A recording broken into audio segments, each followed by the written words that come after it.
Vai lá. Ei, pô, põe 360p no YouTube, pô. Boa noite, pessoal. Fala, Aqui é o Lucas. Lucas Marcel. Vou apresentar aqui o Angular. Para a gente começar a entender, esse aqui é o criador da tecnologia, o Misco Hevery. Ele é um cientista da computação que trabalha na Google, é um dos desenvolvedores da Google. Então, sim, o Angular ele é um framework desenvolvido pela Google.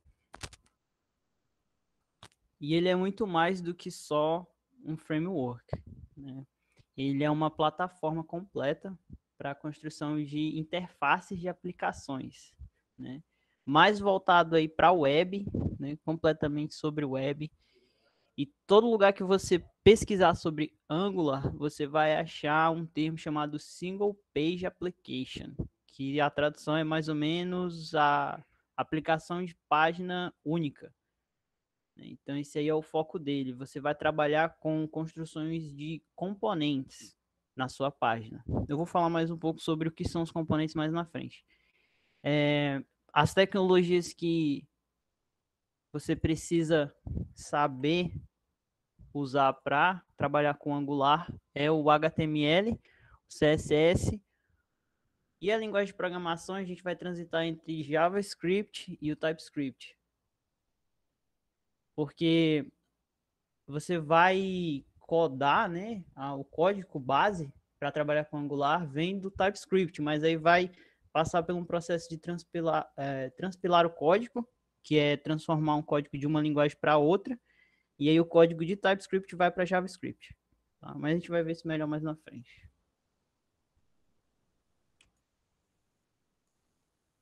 Então, uns benefícios do Angular, desse framework, é que ele é open source, ele tem uma grande comunidade, diversas empresas usam ele e existe muito material para ser estudado. Inclusive, a documentação dele está no site oficial do Angular, tá? Então é bem fácil de você achar a resposta aí para suas perguntas.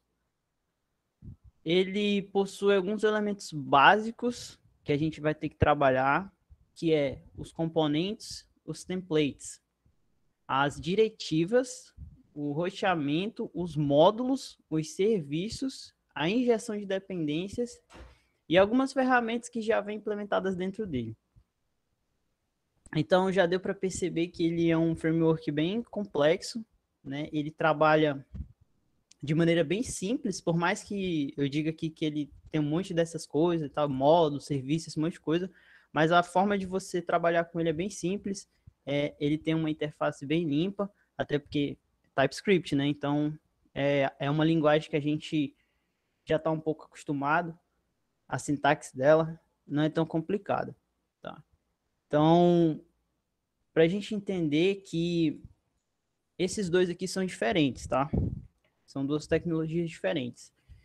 Aqui o da esquerda é o Angular JS. É o Angular JS. Esse daí foi a primeira versão desse framework criado. Com o passar do tempo, a gente sabe que as tecnologias da web, né, o JavaScript, o HTML, o CSS, eles evoluem constantemente, não fica parado. A mesma coisa aconteceu com o framework. Foi preciso atualizar ele. Então, no ano seguinte da sua criação, ele foi criado em 2009, 2010, ele mudou completamente. Eles refizeram o framework e aí virou esse aí da direita, que é o Angular 2. E aí, a partir daí, todo o suporte dado para o Angular 2, ele não é dado para o Angular JS. Viraram duas tecnologias distintas. O Angular JS não é mais usado comercialmente, né, para produzir novos sites, novas aplicações. Somente o Angular 2, que hoje em dia existe várias novas versões dele, com os anos foi atualizando, né? Então, por exemplo, tem o Angular 4, o Angular 5, o 6, o 7. Então, assim vai. Enquanto o Angular JS é o mesmo até hoje, né? Tá ok. Deixa eu passar o slide aqui. Beleza. Então, obviamente, o que dominou o mercado foi o Angular o novo, né, o Angular 2 em diante, suas novas atualizações, enquanto o Angular JS caiu. Vamos falar um pouquinho sobre, já que eu estou falando sobre essas atualizações, né? Vamos entender como que funciona essas atualizações. É o seguinte, eles seguem essa metodologia aqui de semantic version, que seria tipo versão semântica. Então tem esses 3 pontos aqui, ó, o major, aí o minor e o patch. Cada um desses daqui representa um desses números aqui embaixo. Então, ó, por exemplo, o major desses 3 números é o 6, o minor é o 0 e o patch é o 1. E o que cada um desses representa? Quando um bug ele é corrigido e liberado, o número do patch ele é incrementado, ou seja, o lado à direita, né? E se uma nova funcionalidade é adicionada, o número minor é incrementado. E se uma mudança tem um potencial de quebrar o seu código, de mudar, né, a tecnologia em si, o número major, que é o da esquerda aí, ele vai ser incrementado.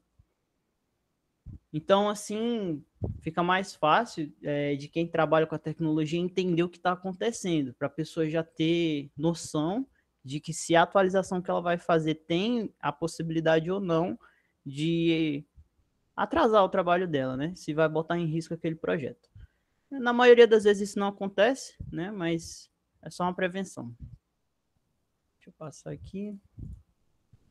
Beleza, então uma curiosidade rápida aí, não existe Angular 3, por mais que eu tenha dito que começou lá o Angular 2 e aí foi evoluindo, 4, 5, 6, 7, mas não existe o 3. Aconteceu vários desastres lá na empresa deles durante o desenvolvimento do 3, as bibliotecas estavam dando problema, então eles resolveram pular do 2 para o 4. E é isso. Certo? Aqui são algumas linguagens que você pode usar para trabalhar com desenvolvimento Angular. O JavaScript e o TypeScript que eu já tinha falado, e o Dart também é possível usar. É muito difícil achar alguém usando Dart, mas é possível, né? Tem a opção aí. Só queria mostrar aqui rapidinho para vocês. Como é que fecha a apresentação, cara?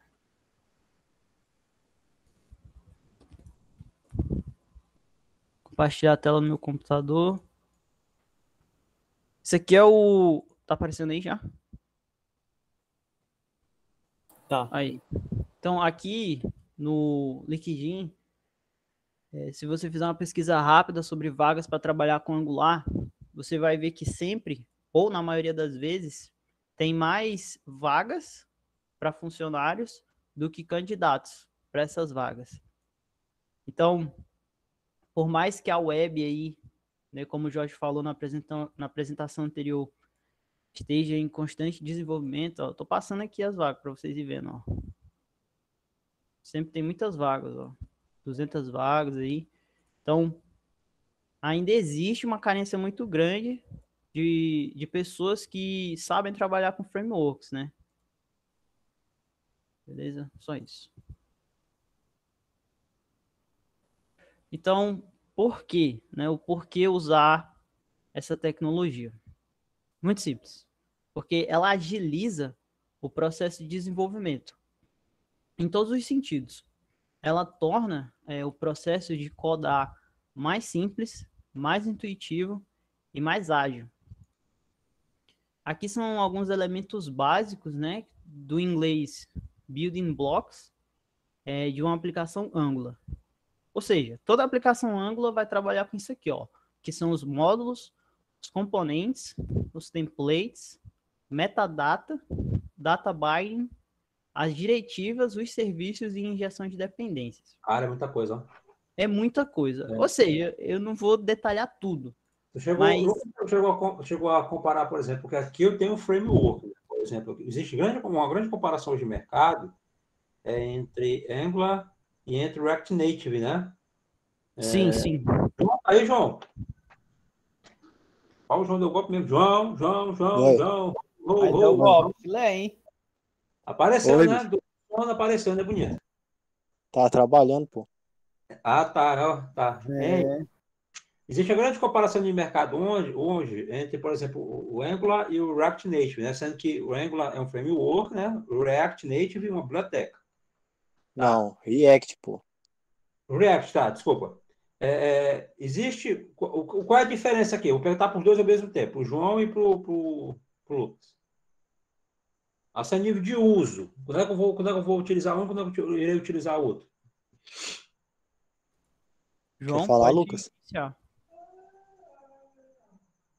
Quer saber em que caso eu devo usar cada um?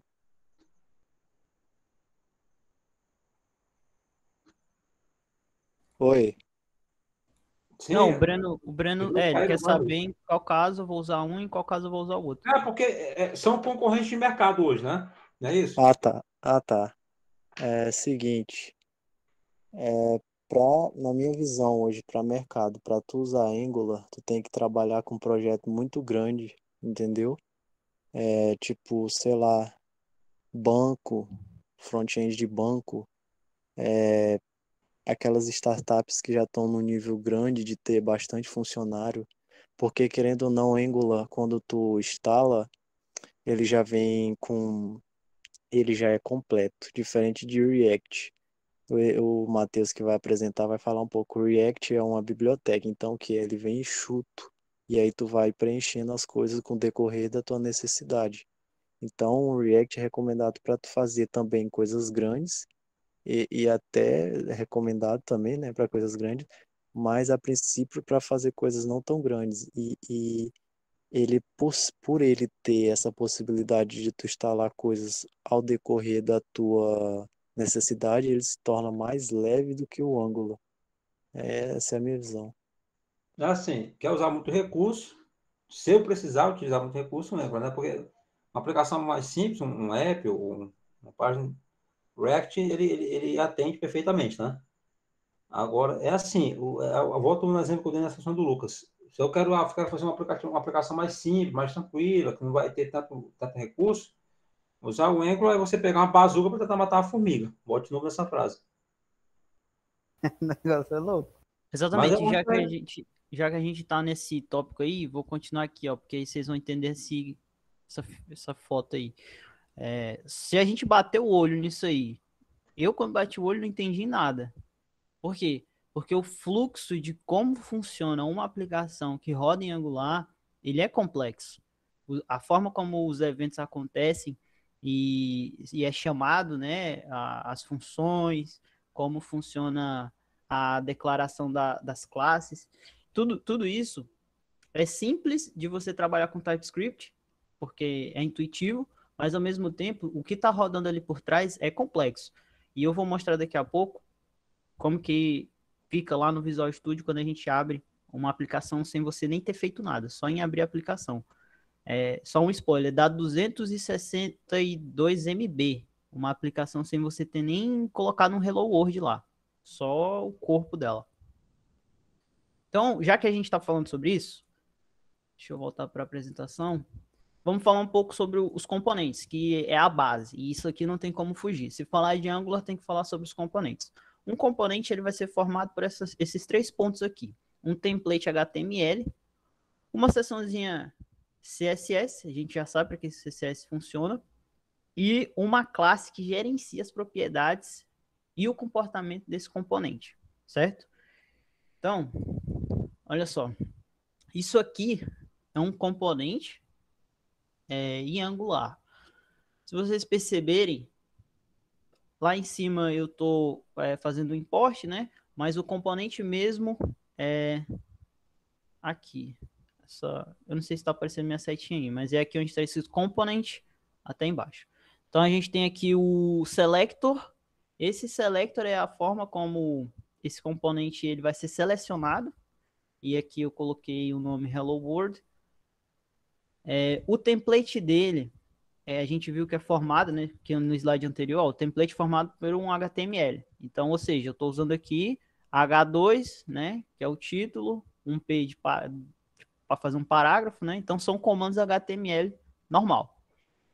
E aqui embaixo, eu tenho um export class Hello World Component. Essa daqui é aquela terceiro ponto aqui, que é uma classe que gerencia as propriedades e o comportamento desse componente. Então, aqui eu posso modificar a forma como o componente vai usar esse template, certo? Rapaz, me dá uma coceira quando eu vejo esses parênteses aí. Tá, esse componente aqui, ele não está fazendo nada além... Mas se acostuma aí com esse parênteses aí, tá? Se acostuma, porque isso Ué, aí... doido, né, bicho? Chega a Falei me pra dar ele, João, isso aí faz parte da tua vida no dia a dia. Tá, esse componente aqui, ele não está fazendo nada extraordinário, ele só vai simplesmente imprimir na tela essas duas frases aqui, um Hello World, feito de um título H2, e uma mensagenzinha, This is my first component, ou seja, esse é o meu primeiro componente, é só isso, né? Mas então você me pergunta, tá, Lucas, se eu quero imprimir na tela só duas mensagens, para que eu vou criar um componente? Muito simples, meu amigo, porque você não vai fazer isso, um componente é para muito mais do que só escrever uma mensagem na tela. Os componentes, eles vão te dar a possibilidade de você encapsular, né, partes e elementos da sua página. O que isso quer dizer? De forma mais leiga, você vai dividir os elementos da sua aplicação por partes. Então, você pode reusar esses elementos em diversas outras áreas do programa. Por exemplo, eu criei esse elemento aí que vocês estão vendo na tela. Desculpa, elemento não, esse componente. Eu criei ele. Eu posso reusar ele lá na frente, em outra página, em outra área da minha página web, só chamando ele de novo. Eu não preciso reescrever um código ou refazer uma classe, eu só chamo esse componente de novo. Certo? E até por isso que ele tem um seletor, né? Um selector. Vou passar o slide aqui. Beleza. Vamos ver as coisas na prática, que fica melhor. Deixa eu fechar.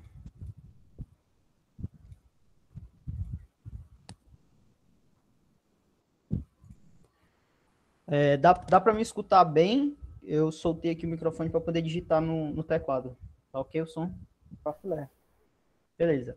Então, olha só. Tá primeiro, tá falando aqui com o microfone mudo. Beleza. Então, olha só. Para a gente trabalhar com o Angular, a gente vai ter que vir aqui no prompt de comandos. Ele está aqui como administrador. Então, aqui no prompt de comandos, primeiro que você vai instalar por aqui, né? Eu não vou mostrar o processo de instalar, de criar um projeto, mas algo simples que eu queria mostrar é esse comando aqui, ng-help. Ele vai mostrar alguns comandos básicos, né, que você pode usar para trabalhar com os seus projetos em Angular. Então, olha só, são muitos, como que se diz? São muitos comandos que você tem. Isso aqui, pessoal, eu não estou codando, fazendo um site, não. Isso aqui é só eu administrando, né, trabalhando com as ferramentas que o Angular me dá para administrar, trabalhar com os projetos. Por exemplo, vou abrir aqui um projeto que eu já criei previamente, né, para a gente não perder tempo. Deixa eu abrir aqui, eu estou usando o VS Code. Cadê a desgraça? Que maravilha, ó.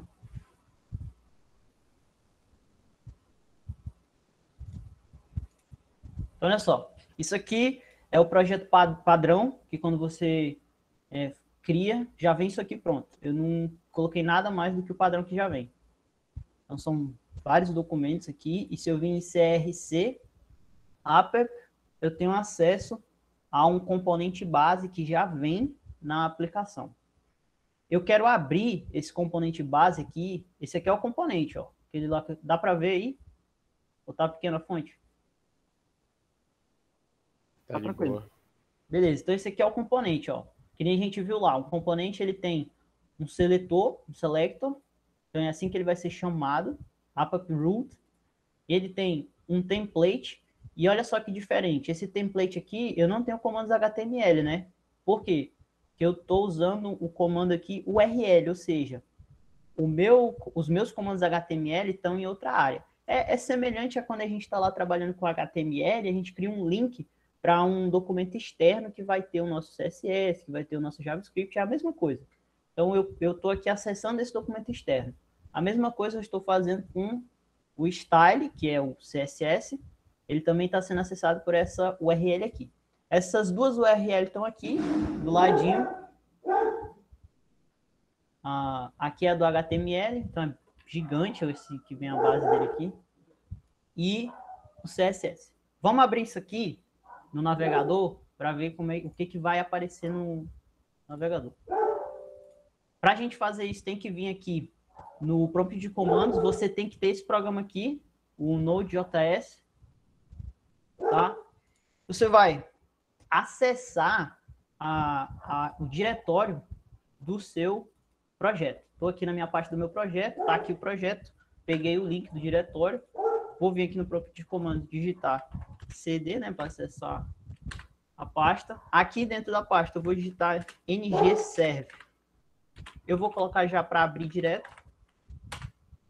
Usando esse comando aqui, ele já vai abrir direto no navegador. Vou esperar alguns segundinhos. Ó, tá gerando aí a aplicação no browser. Pronto, deu certo. Então tá aqui. Isso aqui é uma aplicação Angular que já vem base.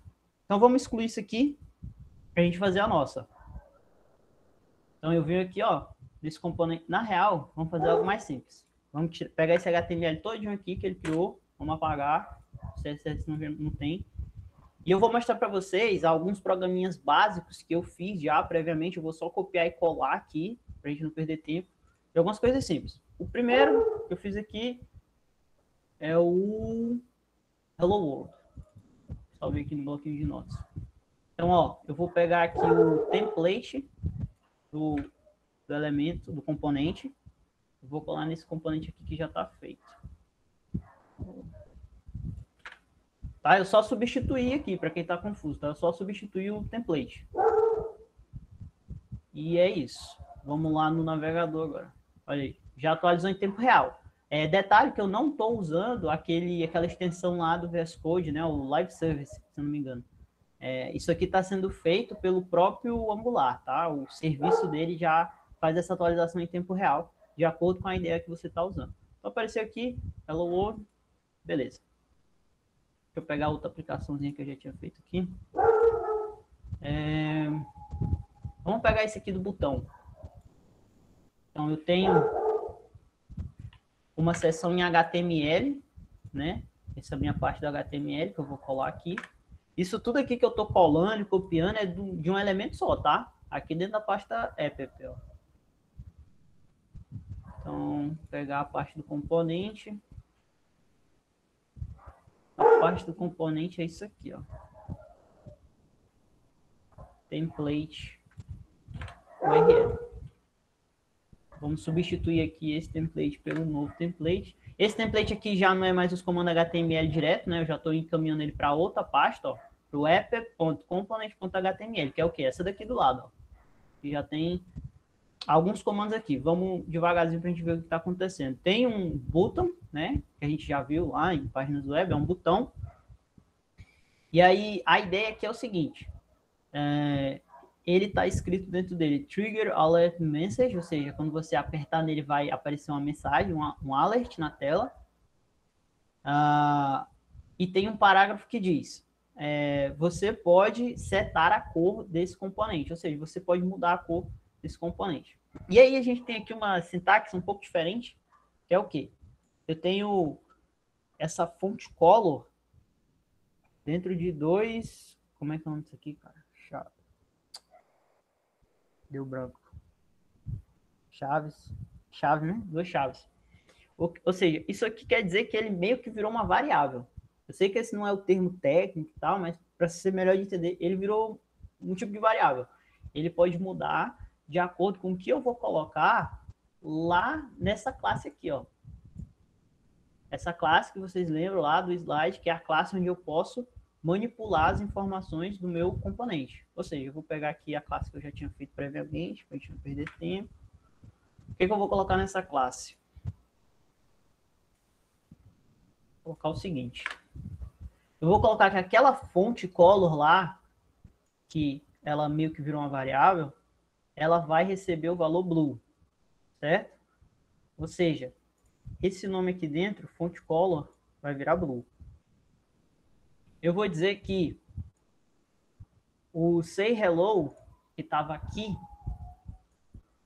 ó, dentro do meu documento, componente HTML, o say hello vai receber 1. Então, é um pouco diferente do que a gente viu em HTML, porque eu estou colocando as variáveis, né, lá da linguagem de programação dentro do documento HTML.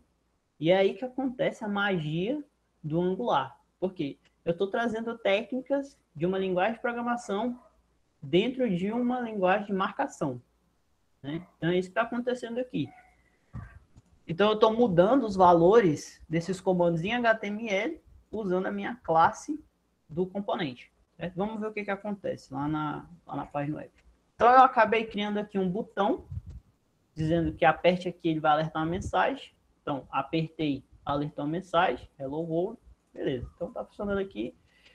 A segunda parte, que diz, você pode setar a cor desse componente. Como é que você setar a cor? Lá pela classe a classe de manipulação do meu componente. Então, deixa eu ver outra cor aqui. Tá blue, né? Lá no site tá azul, ó. Tá azul aqui. Vou mudar para vermelho. Vou colocar aqui, red. Então, eu mudei a cor na classe, e então ela foi lá no documento HTML e vai mudar esse nome fonte aqui para red. Então, o que acontece? Aqui no meu site fica vermelho, certo?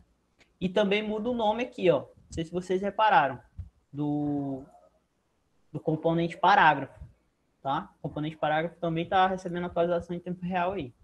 Ó, vou botar aqui blue de novo. Vocês vão ver que até a frase embaixo vai mudar para blue. Tá aqui. Certo? Entendendo esse conceito de que eu tenho um componente que é feito de uma linguagem de programação, uma linguagem de estilização e uma linguagem de marcação, e que eu posso misturar, né, fazer um mix dessas linguagens, dessas tecnologias dentro de um componente só, então vamos ir um pouco além. Deixa eu pegar o outro programinha que eu tinha feito aqui, que eu apelidei ele de if. Então vamos pegar esse... Peraí que eu acho que eu buguei aqui. Tá. Essa aqui é a parte HTML. A gente vai olhar um pouco mais devagar isso daqui, porque é um pouco mais complexo. Deixa eu colar logo tudo, que fica mais fácil.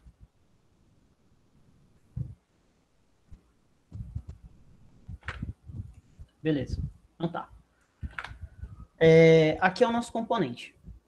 Então, o seletor dele continua o mesmo. Eu não quis mudar o nome. É o AppRoot. O template dele é um link externo, que é esse aqui do lado. A gente vai já dar uma olhadinha. Mas vamos ver primeiro a classe. A classe de que eu posso manipular as coisas. Então, tem um título. E esse título, ele está imprimindo usando o if no HTML. Esse aqui simplesmente é o título do meu componente, tá? Ele não vai aparecer explicitamente na tela, não. Isso aqui é só para vocês entenderem que um componente ele tem um seletor e ele também pode ter um título. Aqui é a mensagem, né? A mensagem está recebendo somente leitura. Uma string, somente leitura. Então, vamos lá no HTML ver onde está essa mensagem. Ó, procurando aqui onde que está a mensagem, lá no final, ó, aqui na linha 13, a gente vê que tem uma mensagem. Vocês lembram quando a gente fez aquele outro programa ali que eu usei essas duas chaves e meio que virou uma variável? Lembrando que dizer que meio que virou uma variável não é o termo técnico, tá? Mas é a forma como eu achei para explicar melhor. Então, isso aqui, ele vai receber alterações. A alteração que ele está recebendo aqui né, ele está presetado para receber somente leitura. Então, se nada acontecer, se nada mudar o fluxo do meu HTML, a mensagem que vai aparecer lá no site é somente leitura, nessa variável mensagem, ok? Esse canEdit, que é outra variável, está recebendo falso. Vamos lá no HTML ver o que é esse canEdit. Ele está aqui, ó, na linha 5, tá? Então, isso aqui, esse comando, asterisco ng if, é eu trazendo o conceito de condições, de condicionais, né, estruturas condicionais, o if, o if-else, para dentro do meu HTML. Já viu que trouxemos lá o conceito de variáveis para dentro do HTML. Agora estou trazendo o conceito de estruturas condicionais. Então, o que eu estou dizendo aqui é, se essa variável aqui, Kennedy, for verdadeira, ele vai cair aqui dentro, ó. Ele vai imprimir esse parágrafo que diz, você pode editar o parágrafo a seguir. Se não, que é o else, né? Se cair nessa daqui, o no edit, ele vai vir para cá, ó. O asteriscozinho aqui, ó. Tá trazendo o else do no edit para cá. Então, ele vai imprimir na tela uma mensagem diferente. Ele vai imprimir, na verdade, o parágrafo a seguir é somente para leitura. Tente clicar no botão. A ideia desse componente aqui é o seguinte. Vamos abrir o site. Você tem essa mensagem básica aqui. Você tem esse botão que diz, torne o texto editável. Então, se eu apertar, ó, eu estou apertando aqui em todo canto no site, não está aparecendo nenhum lugar para escrever. Se eu aperto, agora aparece um campozinho para eu escrever. Então, eu posso digitar qualquer coisa aqui. O texto, ele se torna editável. Se eu aperto de novo, ele deixa de ser editável. Por quê? Porque eu trouxe esse conceito, né, de if e else para dentro do meu HTML. Claro que isso aqui tem que ser tratado lá dentro da minha classe. Então, tá aqui, ó. Bem da forma mesmo como a gente já viu em outras linguagens de programação, o if e o else. Então, se o can for verdadeiro, ele vai cair. Você pode editar esse texto. E se não for, né, a mensagem que vai ser mostrada na tela é somente leitura. Alguém quer fazer alguma pergunta sobre a estrutura do componente aqui? Pessoal, vamos lá participar da apresentação do colega. Professor, eu sei que é muita informação. Eu... 8 minutos para 10. Esse component, esse arroba. Eu nunca vi isso no JavaScript. É algo próprio do Angular? Sim, ou é algo ativo do JavaScript? Você está falando dessa linha 3 aqui? Uhum. Isso aqui é exclusivo do Angular, da tecnologia, porque isso aqui tudo, galera, é o componente, tá? Isso aqui é eu declarando que estou criando um componente, ó. Você bota esse sinal aqui, escreve component, e aí você coloca o seletor, o template, tá? Não pode faltar. Isso aqui são coisas que tem que ter. Um seletor, um template, e aí vem a classe, né? A classe que você vai modificar as informações que estão dentro do template, certo? E essas três partes aqui sempre tem que ter, ó. Seletor, template e a classe de modificação, certo? O que eu estou fazendo aqui é simplesmente trazer os conceitos de linguagem de programação para dentro das outras linguagens, certo? Eu vou mostrar para vocês agora algo mais simples, algo mais intuitivo. Vamos entrar aqui no site da... Posso tirar uma dúvida? Pode falar. Pegou um exemplo, por exemplo, acho que uma das características que o framework traz, né? Assim que eu vi, é o bagulho dinâmico, né? Que ele traz mais dinamismo para a página. Aí, tipo, tu pegou algum exemplo de tabela ou então lista? Vou mostrar agora. Vamos lá para a parte mais divertida disso aqui. Aqui é o site oficial da documentação, tá? Vou até fechar o resto aqui que não vai dar tempo para a gente falar mais, não. Esse aqui é o site oficial da documentação e isso aqui é um conceito de você criar... Alguém mandou pergunta aí? Não. De você criar um elemento... Lembra quando eu falei que criando... Desculpa, eu estou confundindo o tempo todo, perdão. Componente. O fato de você criar um componente é bom porque você pode reutilizar ele em todas as áreas da sua página. Até porque é o seguinte, pessoal. Eu ia mostrar esse slide aqui para vocês. Tudo é um componente, inclusive a página. Então, essa página aqui, ela foi feita com a tecnologia Angular, ó. Tudo isso aqui que a gente está vendo na página web é um componente. Então, eu pego um outro componente, eu posso transitar com ele por toda a página. Por isso que vem esse termo que traz dinamismo. Porque, ó, isso aqui é um componente, eu estou arrastando ele aqui pela página inteira. Então, eu criei esse componente, ele vai a página inteira aí brincando com ele. Outras coisas que eu posso fazer uma lista, e aí cada um desses aqui tem um preset, né? Tem a sua classe com... Por exemplo, eu não posso pegar esse componente aqui e sair arrastando pelo site inteiro, ó. Se eu soltar, ele volta para dentro dessa área aqui. Então, entendeu?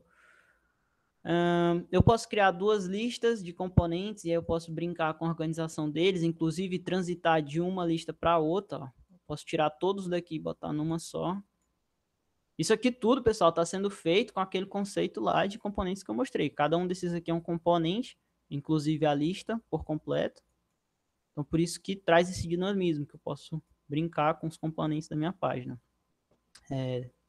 Não vai dar tempo da gente ver essa parte de codar, né? Deixa eu só mostrar mais uma coisinha para vocês aqui. A gente pode determinar limites para esses componentes, claro, né? Usando aquela classe lá. Então, por exemplo, esse componente aqui eu não posso arrastar que nenhum outro lá de qualquer forma. Eu tenho que especificamente clicar aqui no cantinho inferior direito para poder mexer nele, certo? Então, por exemplo, esse componente aqui em específico, ele é quase um copia e cola daquele que a gente viu lá em cima, só que dentro da classe, aquela classe onde você modifica informações e conceitos do seu componente, a pessoa foi lá e colocou aqui, ó, esse daqui ele vai funcionar do mesmo jeito, porém ele tem uma regrinha a mais. Ele só vai se a pessoa clicar aqui nesse cantinho, certo? Então ele reutilizou um componente e acrescentou mais algumas funções. Aqui a mesma coisa, aquela mesma lista lá, ó, só que agora eu acrescentei que se a pessoa segurar por alguns milésimos de segundos em cima do componente, vai aparecer uma fotinha do filme, né? Então é a mesma lista, só que com funcionalidades a mais, né? Ixi, Então pegou uma bosta aí. eu reutilizo coisas que eu já fiz, né? Então eu não tenho o trabalho de fazer tudo de novo, né? Aqui outros exemplos, tá? Aqui eu boto um limite para onde o quadrado pode andar, o componente, entendeu? Então é o seguinte, deixa eu fechar aqui, deixar minhas últimas palavras com vocês. Vamos lá. Eu consigo, com o Angular, né, criar aplicações dinâmicas, aplicações complexas, até porque você vai trabalhar com pacotes, você vai trabalhar com bibliotecas, tá? Então, lembrem que essa é uma plataforma de desenvolvimento, muito mais do que só um framework. Então, ele é sim pesado, ele pega mais memória do seu computador, mas em compensação você tem acesso a recursos aí, cara, tem muita coisa, até porque o Angular ele continua a receber atualizações constantes, inclusive se você entrar lá hoje no site dele, você vai ver que já teve uma atualização de um patch lá, então tá atualizando o tempo todo, é um framework que continua a crescer, o mercado tá aí se desenvolvendo também, e a minha experiência particular com Angular é o seguinte, a princípio, ele é confuso, a princípio, porque tem muitas pastas, tem muita informação, mas depois que você se adapta, você entende a forma como ele funciona, é muito mais fácil do que fazer tudo na mão e tentar criar os elementos da forma tradicional.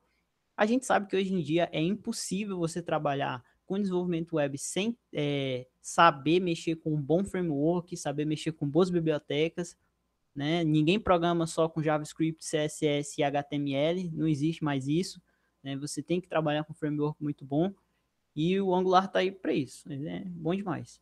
Alguém tem alguma pergunta sobre como funciona? Alguma questão aí? Tem um minutinho. Perguntas, pessoal? Pra mim tá de boa. Então, beleza, era isso, Breno. É doido, é? Alguém tem alguma apresentação que é curtinha, que é rápida? Ah, pelo amor de Deus. Eu falou. E aí, pessoal, quero vazar, pô. Não quero, não. A apresentação do Lucas foi excepcional, fechou com chave de ouro, começou... Não, pessoal, que é isso? Eu tô desconhecendo você não. Dá licença, pô. 10 horas. 10 horas sem fazer. E tal, não sei o que, ninguém tem pena. Que é isso? Não. Pô, mas 10 horas, pô, tá cedo, tá doido? Então, mas eu vou estudar ainda, cara. Não, eu tô aqui já acabado, pô. Triste, professor. É doido, eu madruguei uns 3 dias pesquisando desse MATLAB. Apresentei uma merda aqui aí. Não, pô, ficou boa a apresentação. É doido, né? Vamos lá, vamos uma apresentação rápida. Calma aí, Jorge, que a minha ainda vai ser pior. Uma de 15 minutinhos aí, tem alguém? Cara, se quiser eu posso apresentar a minha, vai uns... Porque... Aí, pô. Quanto tempo, já? Tu apresenta, tu garante aí. Acho que uns 10 minutos tá tranquilo, pô. Calma, Rocha, Caraca. vai, 10 minutinhos. Isso aí é só Beleza. da conversa. Ai, meu Deus do céu. Dale. Cronometrar aqui, Pera aí, moleque. porra, deixa eu pegar uma comida com fome. ó. Acho, pô. Rapaz, bicho, Mais você é rápido eu doido fizer do isso, caramba, mais doido, rápido eu... doido. Ei, professor, ainda vou estudar depois daqui, pô. É doido, é madrugar ainda, professor. Só um segundo. Beleza, deixa eu só abrir aqui, peraí.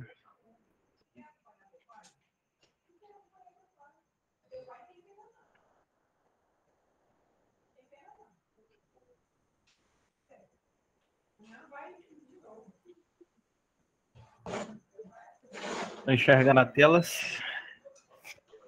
Tá, filé. Sim. Tamo. Ó, eu vou apresentar sobre Lua. Lua, o que é a Lua, né? 10 minutos? Não, é porque... Não. Não, Breno, eu reduzi, entendeu? Eu peguei só os principais. Não, já fala um negócio que preste, né? Vamos lá, sério mesmo. Ó, não, sério. Lua, ela é uma linguagem de programação poderosa, eficiente, leve, projetada para se estender às aplicações. Ela permite programação procedural, programação orientada a objeto, programação funcional, programação orientada a dados e descrição de dados. Combina a sintaxe procedural simples com poderosas construções para descrições de dados baseadas em tabelas associativas e semânticas extensível. É tipada dinamicamente, executada via interpretação de bitcodes para uma máquina virtual baseada em registradores. Tem o gerenciamento automático de memória com coletas de lixos incremental. A linguagem de Lua ela é ideal para configurações, automações, scriptings, prototipagem rápida. A Lua ela foi desenvolvida integralmente, ela foi projetada integralmente aqui no Brasil por uma equipe da PUC no Rio. Lua nasceu e cresceu do projeto do TechGraphic, que é uma parceria junto com a Petrobras para desenvolver um programa de mapeamento lá de níveis do oceano junto com a Petrobras. Atualmente ela é desenvolvida no laboratório da PUC ainda, tá? Essa tecnologia, tu vai falar sobre a origem dela? Só o que eu tava falando é que ela foi desenvolvida lá na PUC. Ó, porque assim, só uma informação, essa tecnologia. Alguém vai falar de Lua já aqui ou não? Já Acho vi falar, que já. é desenvolvimento de jogos. 100% brasileira. Ela é 100% brasileira. 100% brasileira, entretanto, é mais conhecida no exterior do que aqui. Sim, era isso que eu ia falar. Tipo assim, você encontra muito mais referências em artigos e livros no exteriores do que em livros brasileiros. É tanto que se lá no site oficial da org, os livros que são traduzidos, que ela está mostrando lá, são baseados em livros estrangeiros, que lá ela já é difundida muito mais do que aqui no Brasil. O que está sendo muito utilizado no Brasil, acho que deve ter falado na tua apresentação, é em jogos, não é isso? Só que isso. Muito. Só que aí, deixa eu até defender já o Joel aqui. Possivelmente o Joel não conseguiu achar muito material sobre Lua, né? Não tem. É uma dificuldade enorme, porque assim, eu até estava brincando na apresentação de outro aluno, que é quase como se fosse uma seita, cara, porque assim, o grupo de desenvolvedores é um grupo pequeno e é um grupo que não divulga material. Se você pega qualquer tutorial, o cara só ensina Lua isso, aí o cara já cai com código já montando de um aplicativo. Você não vai ter um curso que vai ensinar Lua passo a passo. Aí, essa tecnologia ela teve uma rejeição muito grande no Brasil. Tanto que tudo que eu consegui achar para apresentar sobre Lua, eu peguei lá no que eles já é pouca coisa que eles disponibilizam no site oficial deles, né? E aí a grande crítica é o seguinte, é como se se juntou um grupo de grandes notáveis que desenvolveram tecnologia para eles, entendeu? Isso, e aí, ficou como se fosse isso mesmo. Era uma tecnologia bem parecida com Python, né? Não, só que então você não acha material. Assim, é um grupo muito fechado, tanto que o que acontece? Quando você tem alguma instituição que utiliza, principalmente repitado de jogos no Brasil, geralmente pega o cara que é cru, lá dentro ele aprende, também já não passa para ninguém. Então, assim, é quase como se fosse uma sociedade secreta. É um negócio bem estranho. Ela se tornou aqui no Brasil um círculo muito fechado entre quem já sabe e não vaza as informações. Maçom das programação. Isso, quase isso.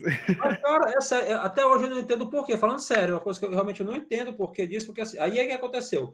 Não tem material, foi feito, eu repito, um grupo de especialistas, aí gerou uma rejeição lá em cima, e o pessoal reclama dessa rejeição, mas se não tem informação, entendeu?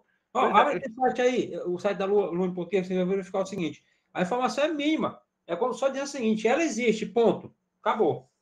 Um negócio mandei aí no chat, o link. É tipo um buraco negro, entendeu? É um negócio muito estranho. Eu repito, é como se a gente se juntasse aqui, vamos criar uma tecnologia aí que ela vai ser boa, alguma coisa, só que só quem sabe é a gente, e depois cada um apadrinha um pela frente, e não vou passar isso para todo mundo. A ideia que dá é essa. É isso. Ó. Sobre a parte de português, só tem isso. O cúmulo do absurdo. Eu nunca vi algo semelhante a isso. Nunca vi. E é só isso, o site da Lua. Aí tu procura, aí assim, se alguém quiser depois, João, faz só isso depois, tu faz o seguinte, ó, tá com a missão. Tu vai ligar lá na PUC, pega o número, liga, ó, eu sou aluno do Instituto Federal do Acre, e eu gostaria de pegar material de Lua, se vocês têm para fornecer, tem da experiência para tu ver o que vai acontecer. Tá, provavelmente eles vão me mandar para essa documentação aqui. Mas eu vou ligar lá para ver isso aí. Pois a próxima aula eu acho um comportamento muito estranho, ó. Tanto que nos fóruns o pessoal fala até isso, né? Eu encontrei bastante fora falando que, além de poucas informações, e quando tu tenta buscar com alguém que já sabe, eles fazem meio que pouco casos da situação e não te informam muita coisa. Assim, de tantos outros problemas, a Lua é considerado multiparadigmas. Ela é no paradigma scripting, imperativo, funcional e orientado a objeto. No paradigma scripting, é uma linguagem que suporta o script para programas escritos para um sistema de tempo de execução especial que automatiza a execução de tarefas que seriam executadas. A linguagem imperativa são aquelas orientadas a ações, onde a computação é vista como uma sequência de instruções que manipula os valores de variáveis. Na funcional, é baseada em funções no sentido matemático do termo. Ela busca produzir sempre o mesmo resultado para a mesma entrada. Evitando gerar e lidar com efeitos colaterais. No orientado a objeto, é um modelo de programação de diversas classes, possuem características que definem um objeto na vida real. Ao longo da sua criação, Lua teve várias versões. Até a 1.0 ela não foi lançada ao público. Ó, se a gente for parar para ver, a Lua ela só foi lançada ao público a partir de 95 para frente, da data da sua criação. Que não foi nenhuma versão final como a gente conhece hoje, em 95. Ela foi uma versão apenas para fins acadêmicos, não foi nem para o público em geral. E para um grupo bem pequeno acadêmico, né? De passagem. Pois é, mais específico para o pessoal que é em torno da PUC lá, e alguns associados. Aí, a partir daí, ela veio ganhando vários novos recursos, como o suporte à programação em objetos, já vem a partir da 2.1, que é de 95 para frente. A 2.4 implementou um interface de depuração estendida com gancho do fallback, com o get global. A de 2011, 2011 é a nova biblioteca do Bit função C leves, que aí foi quando ela implementou algumas funções que o C, quando vocês verem o código, vocês vão ver que tem pouquíssima diferença em C. Se assemelha muito em C porque ela tem várias funções do C que eles agregaram no código Lua, que foi também incrementado o coletor de lixos, de emergência e declaração do GoTo, que quase ninguém mais usa. Da 5.3, que foi de 2014 para 2015, que foi as suas versões principais, o recurso para operadores que inclui a biblioteca UTF-8 e também deu suporte para 64 e 32 bits. A 5.44 é a versão mais usada hoje. Ainda não tem nenhum material explicando o que foi mudado, o que foi incluído lá na org. Eu também não consegui encontrar em lugar nenhum.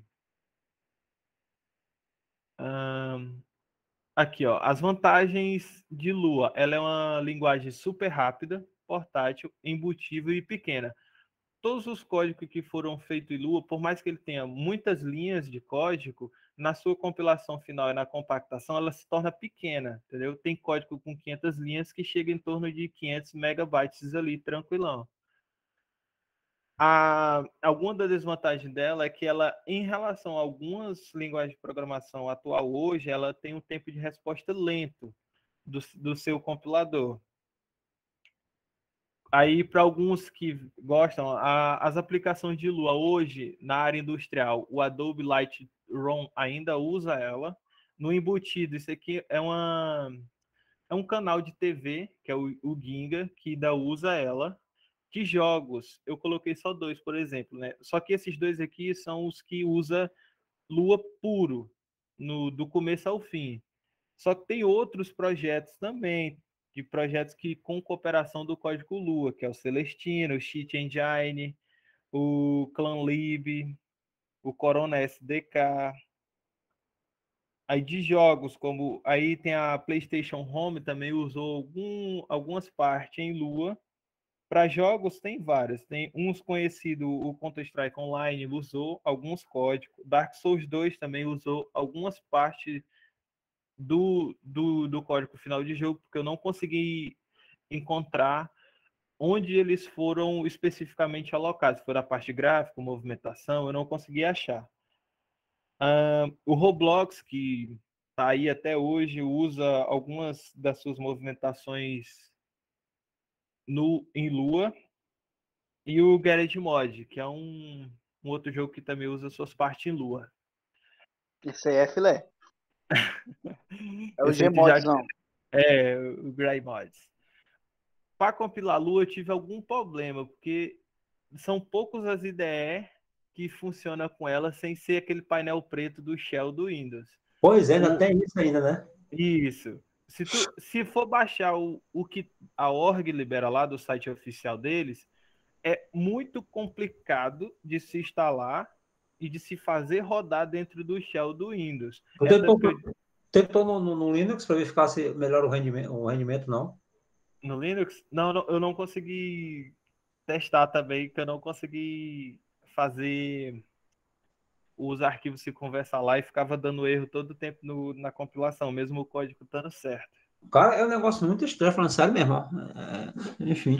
Pois é, porque eles liberam material, tipo assim, tu encontra até algumas mais informação em Linux, só que quando tu encontra algum erro específico da IDE que eles disponibilizam, tu não consegue resolver. Ó, como vocês podem ver, aqui, ó, ele é, tirando o fato lá que você não declara se os valores são int, real ou double, né? Você só declara eles no modo local. Tá dando para ver? Deixa eu aumentar aqui. Rapaz, eu vou ser sério, se eu tivesse tempo, coisa que eu não tenho, eu ia cair de cabeça, ficar pesquisando e começar a liberar apostila só de mal na internet, ó. Porque é uma bruta sacanagem isso. Pois é, com a linguagem que é inteiramente brasileira... Até em fórum, os caras parecem é má vontade para responder sobre problemas, né? Eles não têm interesse em ajudar a resolver. A gente só declara o local, as variáveis que você quer, digita... É quase tirando essa parte do IO ponto, que eu também não consegui explicar, não consegui achar o porquê que a linguagem Lua usa esse IO ponto antes da... Input, output. Obrigado. De resto, é um C bastante genérico, onde você declara as variáveis. Aqui ó, tem os operadores lógicos em C, em Lua. O O, o nil, esse aqui é para valor falso. O nulo, no caso. Entendeu? Aí ele também tem aquela mesma função lá do print, quando você faz no C, ele já gera o código direto. Da declaração de função, ele também não pega a função local e a função global, ele diferencia bem essa questão e não dá conflito, desde que você termine com o end, a função. Esse aqui é de uma soma de arrays. Ele vai dar o resultado, ele vai pegar todos esses daqui e vai somar. Tu tá rodando em que mesmo? Não tô conseguindo enxergar qual é? Foi no... Zero Bunny Studio. Foi o único que eu consegui uma sintaxezinha sem dar erros absurdos na melhoria para rodar a Lua. Aí é tanto que ele tem até alguns exemplos aqui, ó, que ele mostra. Cadê? Para quem gosta de desenvolvimento orientação objeto, ele tem. Cadê? Ele tem como você criar um código para montar uma árvore. Você define, ó, as variáveis local, as cores que você quer e monta a árvore tranquilamente. Ele tinha um... Esse daqui, deixa eu ver. Esse aqui ele tá girando, ele vai renderizar um plot 2D. Demorar um pouquinho, mas ele renderiza.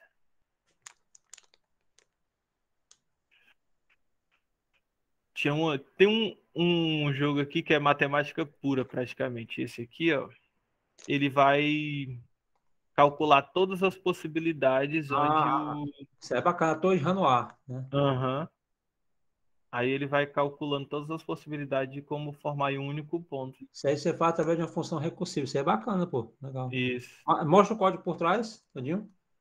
Peraí, deixa eu só aumentar aqui para ver.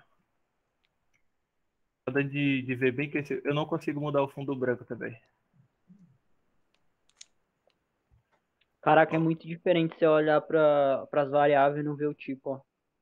Sim, pois é, ele só define se ela é local, fora ou dentro de uma função. Somente isso. Ele não... Peraí. Desce aí. Aí aqui ele está declarando só a local função. E daí para baixo. Cara, para que esse monte de código? Isso aí até no seu, no Java, fica bem menor. Deixa aí. Ele fez aqui em 123 linhas, mais ou menos. Acho que é por causa da parte gráfica, né, não, Breno? Não, mas mesmo com a parte gráfica lá no Java não fica tão... São quantas? São 123. Ah, tá. Mas a Caraca, parte moleque. gráfica ficou bem limitada, né? Uhum. Caraca, moleque, tu dormiu não, foi fazer isso tudo aí. O quê? Ah, mas peraí. Ele tá calculando probabilidades aí, né? Sim, ele tá calculando as probabilidades, que quando tu vê aqui no jogo, ó, deixa eu parar aqui, ó. Quando ele terminar aqui, ele dá a probabilidade, que ele calcula a probabilidade em cada um, ó. De acerto final, né? Isso aí de acerto final. De acerto final. Ou de movimentação do pino. Do disco, quer dizer? Cara, eu não consigo saber se é de movimentação ou não. Não, é do disco, Breno. É de movimentação do disco. Quantas vezes ele precisou mover o disco para dar certo? Aumenta aí, pô. O código? Não. O gráfico, a parte gráfica aí. É porque isso aqui eu não consigo aumentar e nem diminuir ela. Ela já vem nesse tamanho fixo aí. Esse código aí tu vai mandar na apostila, né? Sim, eu vou colocar esse daí. Tá. Tem uns outros aqui, ó. Deixa eu ver que eu tava até mostrando. Esse aqui eu tava até conversando com os meninos no Discord. Esse aqui ele vai montando, ó, uma árvore. Ele começa aqui, aí ele vai dando as ramificações aqui, ó. Show de bola. E o último, deixa eu ver esse Z-Plane aqui, deixa eu ver. Não, esse aqui eu já mostrei, tá? Caraca, desculpa intrometer, mas essa tecnologia trabalha bem com gráfico, né? Sim, Ela tem uma boa de função assim para trabalhar com gráfico. Tinha uma, deixa eu ver aqui, tinha uma que eu queria mostrar pro Breno, não, que é do negócio. Aí os caras pegam os componentes, cara, jogam para fazer script de jogos, fica um negócio show de bola. Isso aqui é o cálculo de trajetória. Rodei. Porque quando ele chega no zero, ele encerra a página. Ele calcula do -1 no eixo X e Y até o zero. Legal. Tem o da árvore, que eu mostrei lá de novo, que é o cálculo que ele faz. O do Turtle. Após sobre voltar a ser estudante, ter tempo para estudar, ó. Essa parte que ele encerra a página eu não consegui tirar. Foi tu que fez esse código tudo, bicho? Não, esse aqui. Não, claro que não. Esse aqui. Tá entendendo, não, pô? Que negócio louco é esse? Eu tô de um monte de parada aí. Não, você baixa, vem tudo junto, pô. Abaixa. Esse aqui, quando eu baixei o Zero Brani, ele já veio com esses exemplos, entendeu? Só que o cara faz favor de nem explicar o código, pô. Tu fica olhando pro código. Tem código aí, pô, que eu olho, eu tenho experiência com algumas tecnologias, tenho experiência em programação, mas eu fico olhando assim, de que diabo foi que o cara fez aquilo? Tipo esse código aqui, ó. Entendeu? Eu não... Dentro de Lua não tem nenhuma das funções ou de comando que eu vi lá no site da org, sacou? Mas que merda é essa, pô? Tem um monte de traço ali, uns negócios. Égua. Não, isso aqui é ele explicando o que cada casa faz. Comentário esse aqui, entendeu? Eu não tô enxergando nada, pô. Agora tá filé, agora tá pra enxergar. Não tava vendo nada, tava pensando que diabo é isso aí. Entendeu? Aqui ele tá explicando o que cada casa faz dentro desse... pra formar isso aqui, ó. Sacou?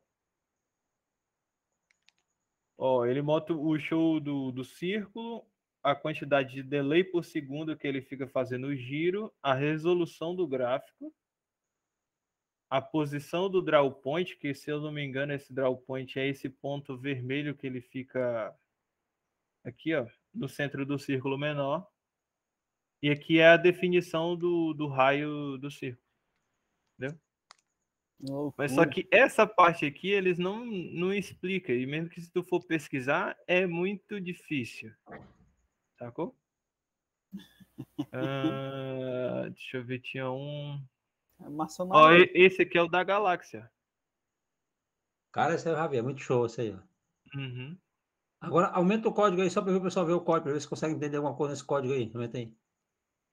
Aumentei, pelo amor de Deus, não tô enxergando nada. Mas que merda é essa, pô? Ei, João. O João tá por aí ainda, já vazou? Tá, aqui eu já entendi que ele colocou aquela mesma função lá do Spyro. Aí. Caraca, moleque, ele fez. Ele meio.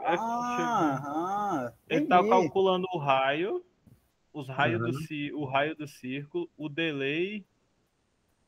O delay é 170 e o negócio da imagem lá, da renderização. Certo. Tá filé.